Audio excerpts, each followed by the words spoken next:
Jura hindi pala clone ni Ishiki o Jigen? Siya pala ang Shinjo clone ng dalawang nawawalang Otsutsuki at possibly clone ng Otsutsuki God na si Shibai? Alamin natin yan. Pakipindot nga muna ng like and subscribe para updated ka sa mga parating na Boruto updates at tinang simulan. Kung atin nga namang titignan ang itsura nitong si Jura at yung kanyang behavior, hindi nga natin maikakaila na magkamukha nga talaga yung galawan nitong si Jura at Ishiki Otsutsuki. Yung menacing look nga ni Jura, yung angles at yung way ng paglipad niya at yung pagiging isang leader nga niya ay kamukhang kamukha talaga naman ng galawan ni Jigen o Ishiki. At kahit nga siguro sa way ng pagsasalita similar ang dalawa. Kaya naman marami talaga sa atin ang hindi maikakaila na si Jura nga mismo ang clone nitong si Jigen o Ishiki Otsutsuki. Ngunit kahit ganon, sa apat nga na Shinjo clones na ating nakilala sa huling apat na chapters ng Boruto 2 Blue Vortex, tanging si Jura lamang yung nananatiling misteryoso. Dahil hindi nga tulad ni Hidari na clone nga ni Sasuke, ni Bug na clone nga ni Bug at Matsuri na clone nga ni Moigi, tanging itong si Jura lang talaga yung hindi na confirm na clone nga ng isang karakter na nakilala na natin noon pa. Specifically clone ni Jigen o Ishiki. Hindi nga ito na confirm sa atin guys. Wala nga tayong nabasa sa mga nakaraang chapter na itong si Jura nga ay clone ni Ishiki o Jigen, unlike the other three clones. Kumbaga sinadya nga siguro ng Boruto writers na gulatin tayong lahat sa nalalapit na hinaharap na mali pala yung inaakala natin.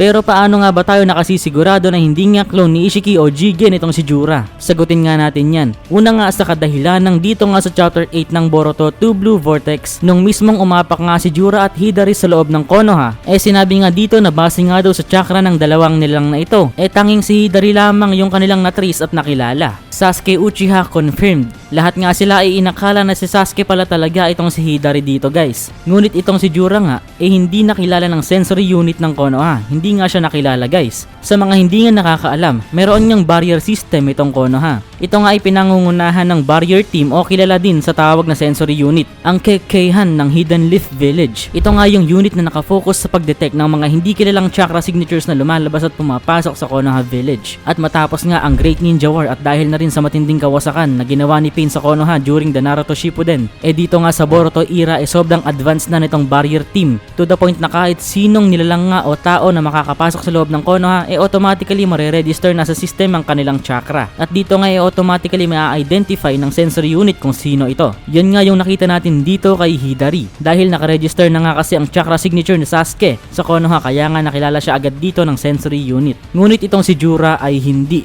Pero kung atin ngang matatandaan guys, ilang beses na ngang nakapasok itong si Ishiki sa Konoha. Una nga noong pinuntahan niya ang bahay ni Naruto upang bawiin si Kawaki sa katawan ni Jigen. At pangalawa nga noong siya ay nag-resurrect bilang si Ishiki Otsutsuki. So kung ganon, kung katulad nga si Jura ni Hidari na clone nga ni Sasuke na nadetect nga ng sensory unit, dapat nga ay ganon din itong si Jura. Ngunit dito nga sa chapter 8 hindi nga nakilala dito itong chakra signature ni Jura. Ibig sabihin nga nito guys ay hindi nga talaga siguro si Ishiki itong si Jura guys. Kung ganon, kaninong clone nga ba itong si Jura? Mayroon nga tayong ilang possibilities na makakapagsabi nga sa atin kung sino itong pinagmulan ni Jura. Pero isa nga lang guys ang pinakasigurado ako. Isang Otsutsuki nga ang original copy nitong si Jura dahil may kakayahan nga si Jura na lumipad na parang isang Otsutsuki. Ang unang possibility nga dito guys ay clone nga itong si Jura ng isa sa dalawang missing Otsutsuki. Kung ating nga matatandaan guys, bukod nga dito sa duo ni na Ishiki at Kaguya at Momoshiki and Kinshiki, may dalawa pang ang Otsutsuki na nagpunta nga dito sa Earth ngunit hindi nga natin alam kung sino sila. Ngunit makikita nga natin na meron ditong dalawang mural symbols na sinisimbolo itong dalawang Otsutsuki na ito na nagpunta dito sa Earth, na makikita nga natin dito sa dimensyon ni Ishiki. Posible nga na itong dalawang Otsutsuki na ito guys namatay dito sa Earth thousands of years ago, at dahil ang Ten Tails at God Tree nga ay may kakayahan na i-absorb ang lahat ng chakra ng nilalang na nabuhay at namatay sa Earth.